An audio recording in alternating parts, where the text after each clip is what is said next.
Today, the blockbuster watchdog report on the FBI's handling of the Clinton email probe to be released. In the end, we'll have confirmation the Clinton email investigation really destroyed the credibility of the Department of Justice and the FBI. I'm telling you right now, if this country hasn't broken your heart, you don't love her enough. If you're not deeply disturbed by what's coming, you got to check your own love.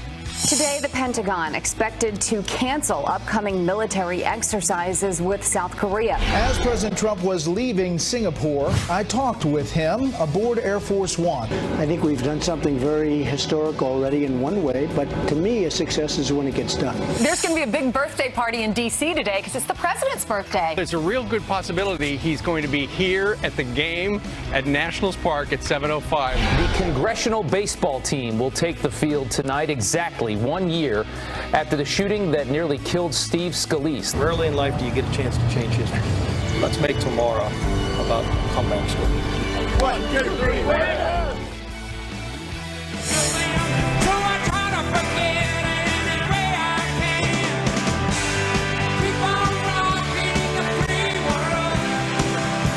You are looking live at Nationals Park in Washington, D.C. Listening to a little Neil Young watching. Congressional Republicans get ready for today's annual, but this year historic baseball game. Yeah, with the Yankees, with the Yankees playing the Nationals, they might as well use the stadium because they're not using it right now. That's right. Steve, as you can see, Steve is live there at Nationals Park. Steve, today carries just great emotion, right? It does, Ainsley, because it was 1 year ago today, just a couple of miles from where I'm sitting over in Alexandria, Virginia, where that crazed gunman came out with a long gun, semi-automatic, and tried to kill as many Republicans as he possibly could. Remember, it was just before he started shooting, he asked a passerby, now those are Republicans, right? And then went to his car and got the gun, and you know what happened. 5 members of Congress, staff members, and a lobbyist. In fact, the lobbyist, Matt Micah, just walked past us. They're serving breakfast for the congressional teams right over in right field right now. They're all here today because this is so emotional, because so many of them almost, keep in mind, this guy could have killed all of them.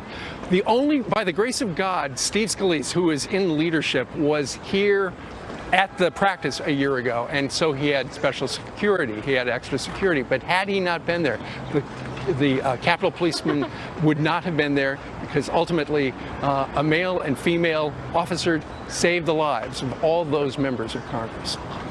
Unbelievable to think about that. And obviously it was a significant day, and we followed Steve Scalise's recovery. But like you said, Steve, imagine if that individual wasn't there to subdue the shooter. We would be looking at June 14th, not as Flag Day, not as the 1 year anniversary of an amazing recovery, but as a horrific day in American history. Yep. Indeed, and in the last year, so many of them have tried to heal emotionally, and they've done a good job of it. But remember, it was a couple of months ago, many of those same Republican members were on that Amtrak train going out to the Greenbrier, and they hit a garbage truck. And initially, they thought it might be terrorism. Parts of the train did derail. A couple of members of Congress, just like a year ago, leapt to the aid of the guy who was driving the dump truck and tried to save him. Ultimately, though, it comes down to this is a partisan event. It's the Republicans versus the Democrats. Right now, we understand the Republicans have a 2-game edge in the history of this event, which started back in 1908. And the crazy thing is there are a number of members of Congress who used to play professional ball. In fact, Roger Williams, who was with us a little while ago, played for the Braves. Really? I have tried to convince them. Yeah, exactly. I have tried to convince them that at 8 o'clock, when the Republicans take batting practice, I've asked very kindly if I could actually be in the cage and they could throw some balls at me, and they said they might allow that to happen. Good stuff. Yeah, it must be hard to be there and not participate, so I hope they let you. Maybe you can throw out the first ball tonight. Yeah, right. Maybe you can play for the Mets, Steve. Steve. Pitchers. They've got great everything. Nobody can hit on the Mets. Maybe you can play for them. All right. Thanks, Steve. Thank you, Steve. We'll take it in the bottom of the hour. Steve Scalise, that exclusive interview just with Fox and Friends. When I read that Roger Williams was going to be the coach, I'm like, what makes him the coach? What makes him the expert? Well, he just explained it. He played for the Braves. All right, 4 minutes now after the top of the hour. Sometime this afternoon, we're going to get the release of the IG report after the president gets briefed. Now, we know this dropped, actually, and was done by Michael Horowitz, the Inspector General. in mid-May. And they gave it first to the Department of Justice and FBI, and we don't know what kind of version we're going to get. Michael Horowitz was actually supposed to testify 2 weeks ago. This was delayed. Then you had the summit, so they waited, I imagine, and now it's going to come out today. So after the president gets briefed, we're all going to get it. How do you get through 500 pages? There are some summaries. What do we know? Well, the focus will not be about Trump, Russia, will not be about the Clinton case itself. It'll mark the definitive account of the email probe. It'll look into what the DOJ did, what the FBI did and didn't do. They're going to be looking into what really happened. Was there mishandling by high-ranking individuals within the Obama administration? Apparently, the focus will be on, many are telling us that it could be on James Comey, Andrew McCabe, Loretta Lynch, and Peter Strzok. And we had Judge Andrew Napolitano on just a few minutes ago, really to break down what is the crux of today? What are we ultimately going to be looking for? Here's what he had to say on the topic. The leak thus far is that Comey is going to be slammed for insubordination, meaning disobeying the orders of his superiors, to which I say, big deal. We are looking for unlawful activity, and we're looking for serious errors of judgment. Example, did they exonerate Hillary because they didn't like Donald Trump? Did they exonerate Hillary because they thought she'd win and she'd be their boss? Did they exonerate Hillary because they wanted to help her win? Or did they exonerate Hillary because they really believed there was no case there? Yeah, I mean, the question is, too, is they got a chance to see the unredacted text messages. What we already saw about this would-be plan. We have to have an emergency plan should something happen like Donald Trump win. We also see some redacted things. Just to let you know, they see a lot different than we see. Senator Ron Johnson, chairman of this committee, whose job is to look at this, said, why do you keep redacting? As soon as we understand what these text messages mean, I see a big redaction. So he was finally allowed to go in without notes and see the unredacted things. It's pretty explosive.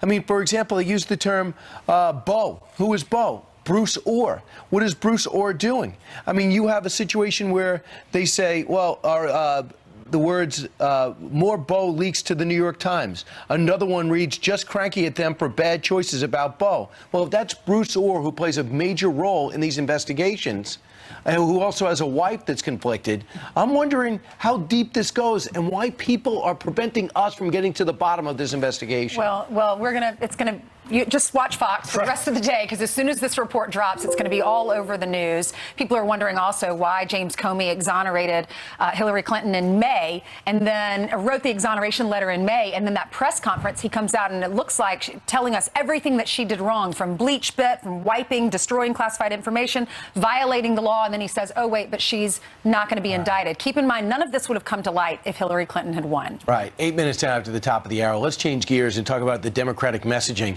How did they get one? Besides Donald Trump is horrible and Samantha Bee is a genius, do they have another message? Senator Cory Booker, who wants to run for president, has an interesting message for Americans from his perspective. I'm telling you right now, if this country hasn't broken your heart, you don't love her enough. If you're not deeply disturbed by what's coming, you got to check your own love. Some people call it patriotism. That's a fine word, but understand patriotism is love of country, and you cannot love your country unless you love your fellow countrymen and women.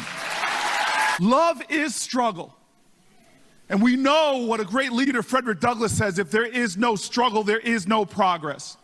And so let me tell you to all the faithful here, I'm a big believer. Before you tell me about your religion, first show it to me in how you treat other people. Relationship advice from Cory Booker on your relationship with our great nation. And, look what we just did outside a few moments ago. We celebrated our country. We celebrated our army. And then for Cory Booker to say this comment, if you're not struggling right now, you don't love your country. Again, we touch upon this all the time. There's a segment of the liberal elite, the Democrats as well, that don't understand there's so many people in this country that are doing well right now, that are really enjoying their American experience. Don't paint all 330 million Americans by the same brush. What does that even mean? I'm telling you right now, he says, if this country hasn't broken your heart, you don't love her enough. So this country has never broken my heart. This country has given me every opportunity under the sun. Both of my grandfathers fought for this country. My dad served in the Army Reserves. This country's never broken my heart. I mean, I have my dream job because of the opportunities that this country affords us. but I love her more than anything else other than my God and my family. So I don't really understand what that means. He believes the country's heading in a terrible direction, and he thinks it has to be stopped. The only thing that's heading in a direction is the president's approval ratings. It's higher than President Obama's were 2 years ago. So let's just remove your opinion from what's going on in the country. Somebody's happy with what's going on, and we are basically the envy of everyone economically, and we're just punching $700 billion and dispersing it throughout our military to defend us like never before. So he has a different view. We'll see if that message resonates. I'm sensing it's not. But Gene says this in New Hampshire. Corey, tell us, we should be afraid of what has happened and is going to happen in our country. Yeah, we were afraid. Saw what was happening. We all voted for President Trump. Kelly says, sorry to disappoint your #identity politics heart, Corey, but a lot of us love America and disagree with you. And this tweet is from Nick. If you can't appreciate living in the greatest country in the world, there's plenty of other ones to move to. Well, I mean, look, he has opinion. I do know this. I mean, the prison reform that came out 2 weeks ago, supported by the president, that's making its way through Congress, was supported by Van Jones. I think there's if the North Korean situation moves in a positive direction, you'll see Democrats like Chris Coons, who could be level-headed on foreign affairs. He'll come along with it, too. If you see Ben Carson starting to do things in the inner cities like promised and go out and talk about what HUD's doing, I think that'll further bring things together. Let us know what you think. Corey's joined us before on our show. Very nice guy. He's smart. You know, he's obviously been successful in his career. But let us know if you agree or disagree with him. And let's let's go to Jillian with a Fox News alert. Jillian, what's the latest on that terror attack in Germany? That's right, and this is a story we're following right now. So let's get you caught up on that terror attack foiled in Germany. Prosecutors say a Tunisian man made the deadly poison ricin and was plotting a biological weapon attack somewhere in Germany. Exposure to ricin causes organ failure and could kill a person within 48 hours. Investigators say he bought the ingredients online. Right now, there's no evidence he's connected to a terror organization. Stay with Fox News for the latest. Breaking overnight, Secretary of State Mike Pompeo arriving in Beijing, China. It comes on the heels of his trip to South Korea, where he briefed his counterparts about the denuclearization agreement with Kim Jong-un. Today, the Pentagon is expected to cancel upcoming military exercises with South Korea. President Trump says North Korea is no longer a threat. President Trump's chief economic advisor could soon be back to work following a heart attack. Larry Kudlow now discharged from Walter Reed Medical Center. In a statement, White House Press Secretary Sarah Sanders says, quote, doctors say Larry's recovery is going very well. The president and the administration are happy Larry is back home and look forward to seeing him back to work soon. That's a look at your headlines, and we certainly wish him well. Absolutely. Thanks, Yeah, Jillian. Yeah, he's making his way back. He's certainly missed already. Meanwhile, 13 minutes after the hour, a manhunt underway this hour after a Border Patrol agent is ambushed and shot several times. The latest attack in a disturbing trend of violence against security. And our next guest says this is more proof that border security is national security. Plus, this picture will make you sick. American flags thrown in the trash. The outrage now boiling over in one community. And it's Flag Day.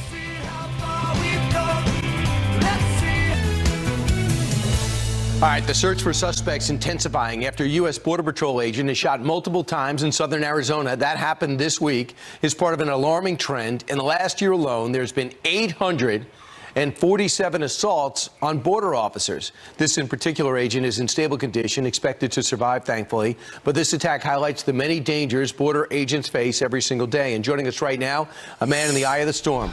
Ron Vitiello, Acting Deputy Commissioner of U.S. Customs and Border Protection. Ron, first off, can you tell me the condition of the officer? Well, we understand he's going to be released from the hospital today, so we're grateful that his injuries he's going to make a full recovery from. You told me personally that there's almost an acknowledgement among those would-be border crossers not to mess with you guys because they know if they do that, there's going to be hell to pay. What's changing? Well, I think there's a renewed emphasis on securing the border, and we've got more resources in Arizona specifically. We have some of the best technology that's available, but the job requires us to be out like this agent was in the middle of nowhere to protect that border. And unfortunately, he got assaulted, but because of his training, because of his ability to rescue himself for a couple of hours anyway. And then we sent help there. So there are people in custody. The FBI is investigating this as an assault on officers.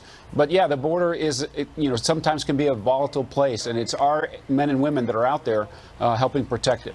Because you're getting the support and because you're on your front foot instead of your back foot, are we expecting more clashes? Well, we have seen a marked increase in assaults on agents.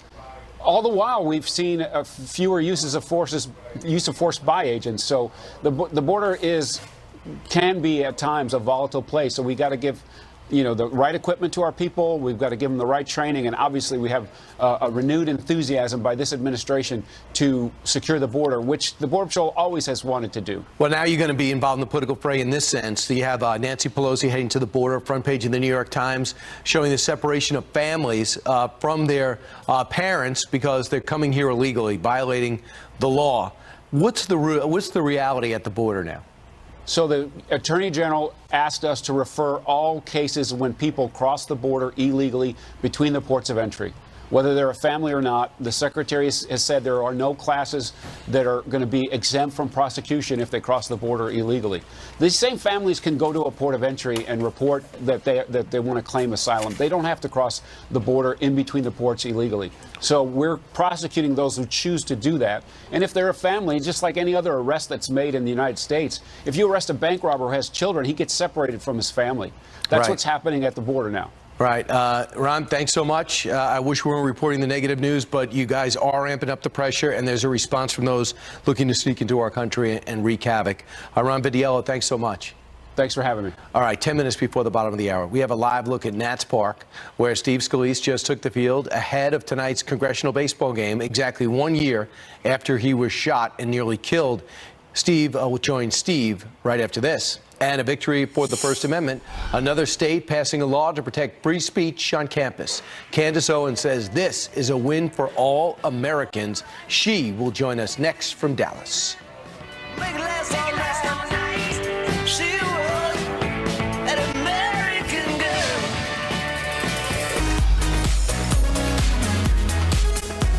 24 minutes after the hour now, time for your news by the numbers. First 100.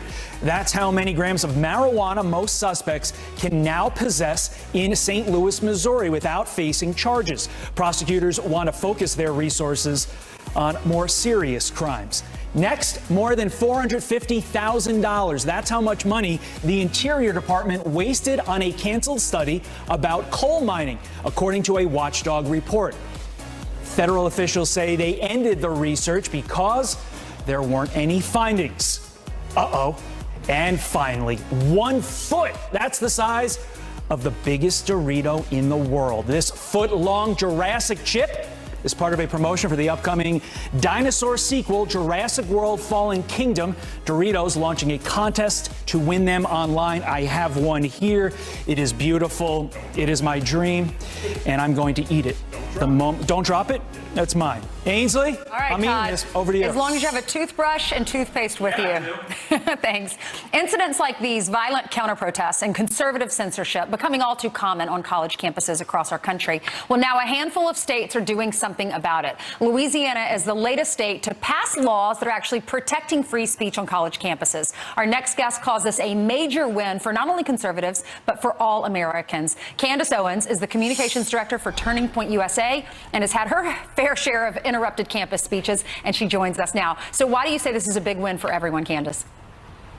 Because it's really important, regardless of where you stand politically, that students are introduced to different ideas. It's the only way they can learn. It's the only way that they can think critically if they're exposed to different ideas, and not always ideas that they agree with. Otherwise, college campuses are just indoctrination camps. So Louisiana joins 9 other states: Florida, North Carolina, Virginia, Kentucky, Tennessee, Colorado, Utah, Georgia, and Arizona. Do you think other states will pass similar laws too? I hope so. I hope this is a wave that is catching and that people understand the importance of this. They don't understand how bad it's actually gotten on college campuses.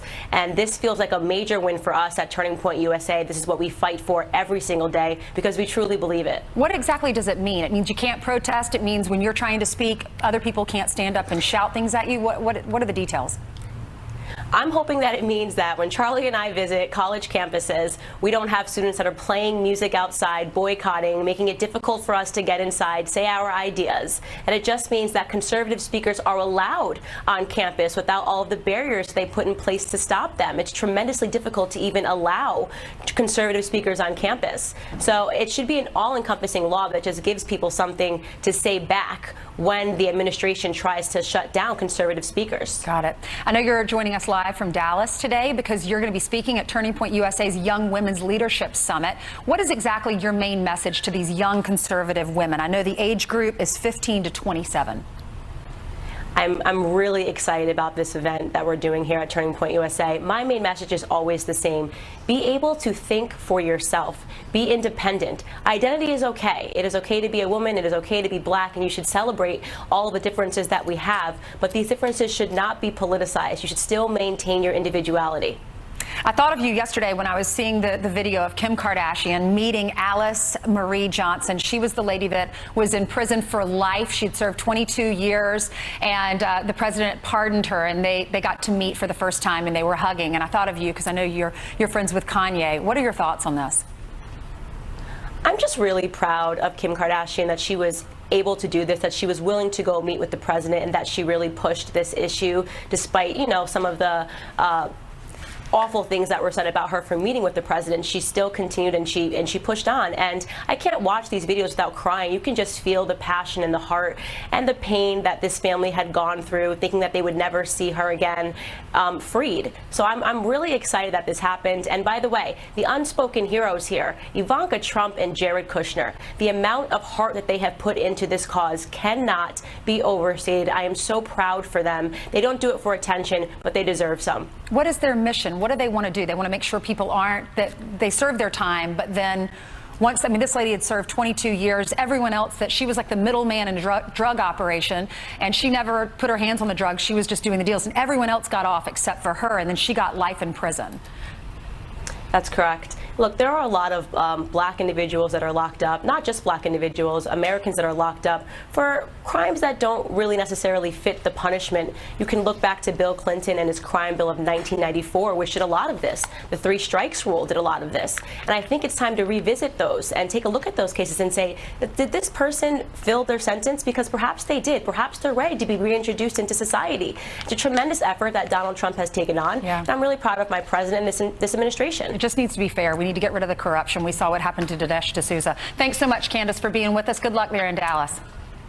Thank you so much, Ainsley. Thank you. Do you remember this moment from one of President Trump's rallies?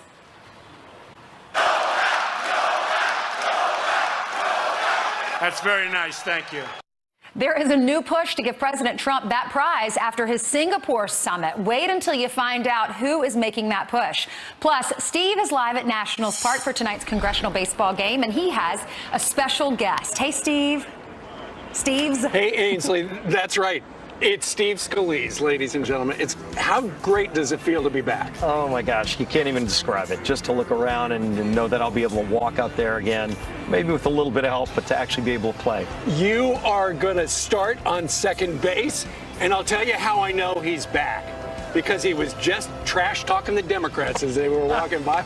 It's the big game. It starts less than 12 hours from now. We'll have a live report with this man next on Fox and Friends. Bottle of wine and a cheap motel. Medics, victim down in the baseball field. It appears that something has happened. Steve Scalise has been shot.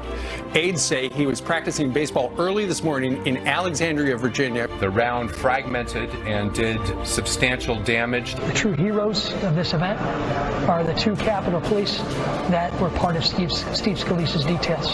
He is a baseball player, so he was supposed to start second base today. So he is being missed.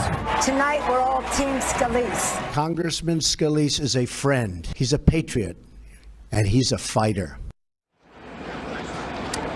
And Steve Scalise joins us live. Good morning to you, sir. Steve, good morning. Good to be with you. It was 1 year ago today that at a ball yard, just a couple of miles from where we're sitting, you were right back there at 7:08 in the morning, and then a guy who was trying to kill as many Republicans as he could started shooting. Yeah, it was a surreal moment. The first shot, I didn't think, thinking a gunshot. But by the second one, and Trent Kelly's over at third, that was the first person he tried to shoot at. Trent's running, yelling, shooter. And so at that point, we're all kind of moving around, and then I get hit. You did get hit. You were right just past second base, and you were conscious, and you were crawling to save your life. Yeah, I just started crawling, and then my arms gave out and couldn't do anything at that point. So just started to pray, and said a lot of prayers, and through the grace of God and the marvels of medicine, I'm here. Your teammates, a lot of them were, everybody was scattering, trying to get as far away from the shooter as possible. A number of them were in the dugout, and they saw you, but you were pinned down, and there was nothing they could do. Yeah, for a while there was a shootout. My Capitol Police security detail, David Bailey and Crystal Griner, were there, and they both started engaging the shooter, and that took him away from shooting at us, and he hit both of them. But they kept at it. They kept going, and then 3 Virginia police officers showed up, and between the group, they took the shooter down. And as soon as the shooter was down, my teammates, especially Brad Wenstrup, came out and saved my life again by applying a tourniquet and just getting me ready to get to the emergency room. A year ago, people were surprised to learn that there were so many congressional baseball practices where there were no security guards. By the grace of God, you, a member of leadership, were here, and so you had the Capitol Police officers whose hat you're wearing right now. Yeah, I'm going to be wearing their hat tonight and just pay tribute to the great men and women of Capitol Police who risk their lives, just like all of our law enforcement across the country that don't get enough credit for what they do. But I got to see it firsthand. If Dave and Crystal didn't literally risk their lives while being shot at, none of us would be here today. I wouldn't, as well as all my Republican colleagues that run that ball field. You had a rough year, though. I remember the reports from George Washington Hospital. They didn't think you were going to make it. Yeah, the first few hours, there were at least 2 times that my surgeons at MedStar said they didn't think I was going to make it through the night. And luckily I did, but then within the next few days I started getting some infections that raised the temperature and really threatened to take me down again. And so, in and out of surgeries. I've had 9 surgeries total, but hopefully they're all done, and they've all been successful at putting me back together. When months after the shooting, you were able to come back to Congress. How much did it mean to you? They didn't think you were going to make it.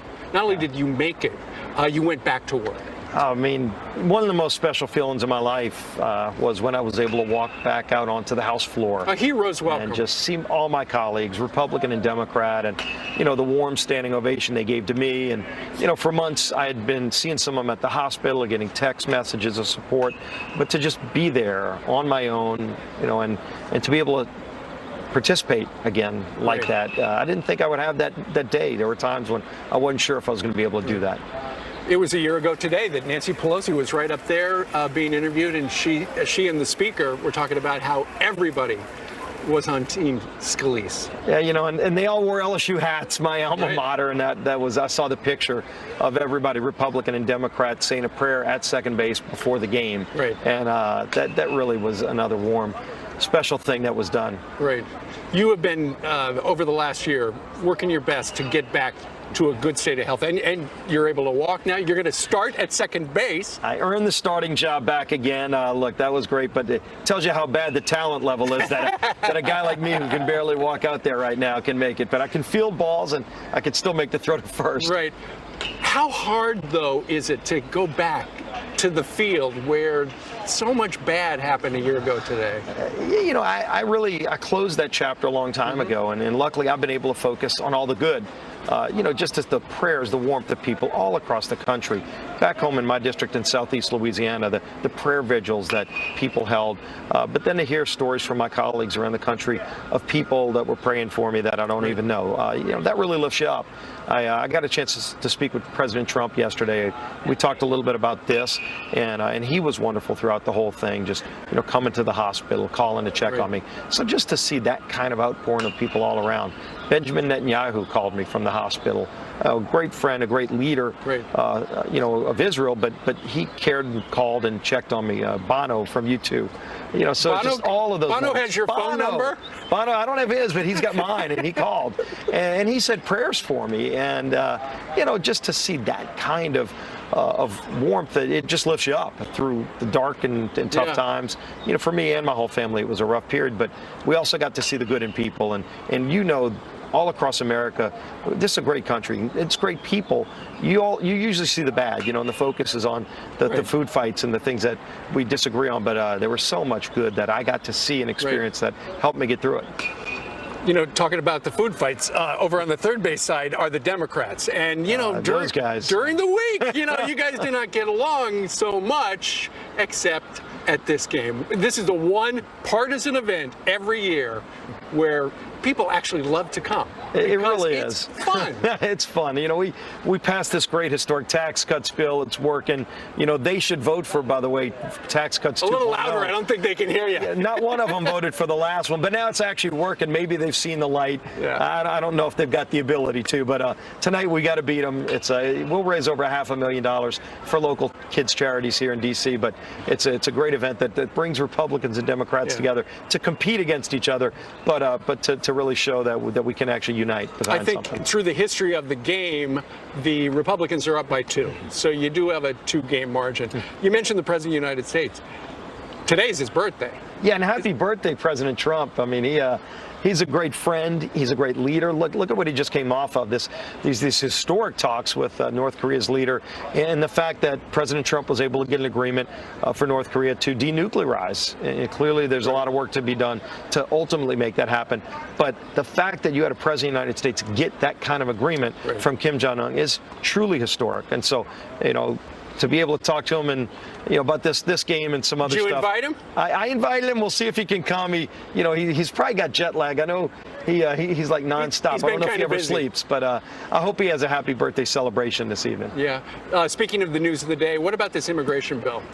Yeah, we're working really hard to get an agreement amongst Republicans, and our main goals are, number one, secure the border, fund the president's wall. By the way, happy birthday, Mr. President. We've got to get you that $25 billion for the wall. But then close the loopholes. There are so many interior loopholes where Secretary Nielsen of Homeland Security, in many cases, can't even deport somebody who committed a felony in America when they get out of jail. They have to get permission from the country that they came from. And so those are the things we've got to fix. Fix DACA, but get rid of chain migration and these visa lotteries. There's a way we can do it. We're trying to get that done. Okay. I know some on the political right go, we don't like that suggestion. It seems like a big amnesty giveaway. There's no amnesty. And one of the things we're doing is there are legal parts of our immigration system that are deeply broken. And I referenced that lottery system. I mean, right now, legally, America plucks names out of a hat, 55,000 a year that we let in from countries, in many cases, that don't like us.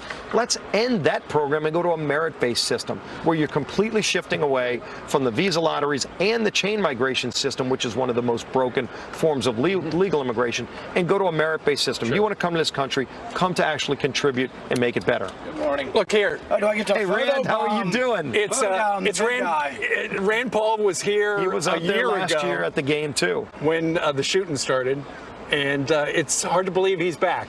We are glad to have Steve back, and what a miracle, and God bless America. Oh, Rand's a doctor. He knows how bad it was, and appreciate your support. No, absolutely. It's great to have you back, and none of us will ever forget that day. It was a real tragedy. So. Oh, you're good. All right. Guys, thank you very much. Steve, great being with you. Right back.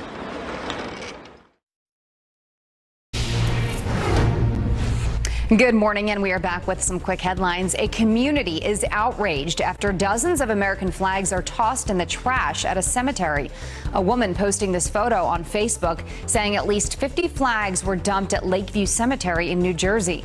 The American flag is supposed to be disposed properly during a flag retirement ceremony. The cemetery has not commented. It's unclear where the flags came from. Calls increasing for President Trump to win the Nobel Peace Prize on the heels of his historic summit with Kim Jong-un.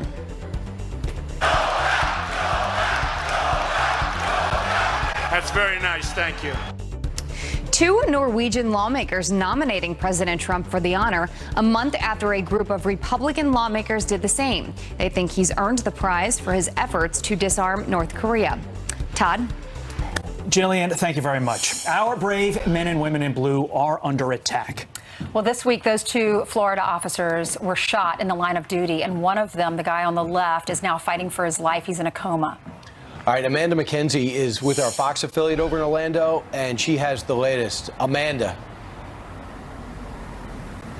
This is just the latest officer-involved shooting here in Central Florida over the past 3 days.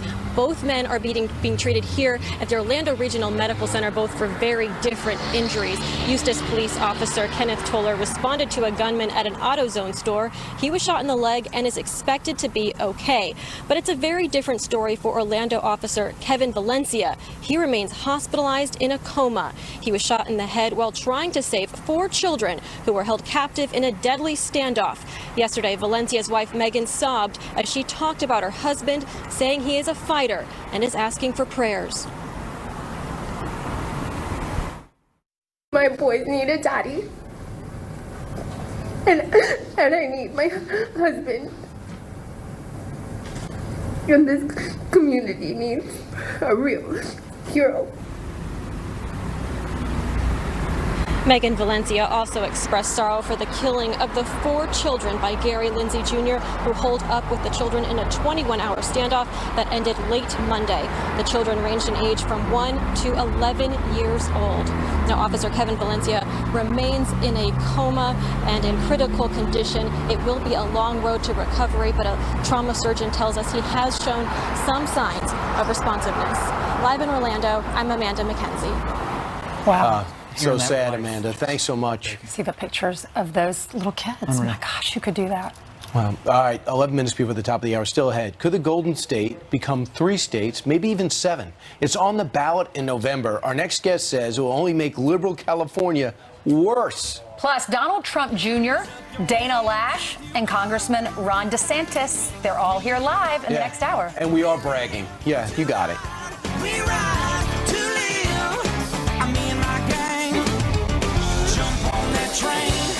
An initiative to divide California into 3 states will officially be on the November ballot. The Golden State would be split into Northern California, Southern California, and, wait for it, California. So why divide? Well, the main argument is that Los Angeles and the Bay Area essentially forgot about the rest of California.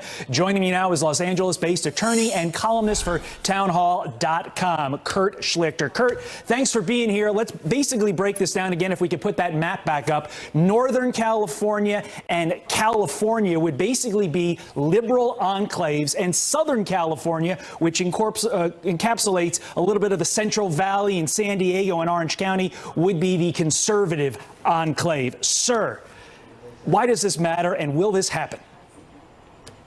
Well, I don't know if it's going to happen, and that map needs to be adjusted, Todd. We need to stick Los Angeles and California into the same state. That way, we can build a giant wall around it on the border and seal it off from the rest of the United States so it can stop doing so much damage. Not animated at all on this topic, Kurt. But in reality, there are a lot of steps that this has to go through. First, it has to get through the California legislature. Then, court challenges, because nothing gets through in this day and age without court challenges. And finally, congressional approval. I don't think Congress, as it's constituted now, is going to want to add a lot more Democratic senators, which under this plan, it would. Well, Todd, I have a great answer for that. Let's divide a great patriotic state like Texas into 4. That way we'll get a bunch of new conservative senators. No, but seriously, here's the problem, Todd. You've got it's almost like a feudal government here. You've got the overlords living in Silicon Valley and Los Angeles, and they're ruling over this vast, vast nation. It's kind of like Game of Thrones, except the leadership's not quite as interesting or as attractive.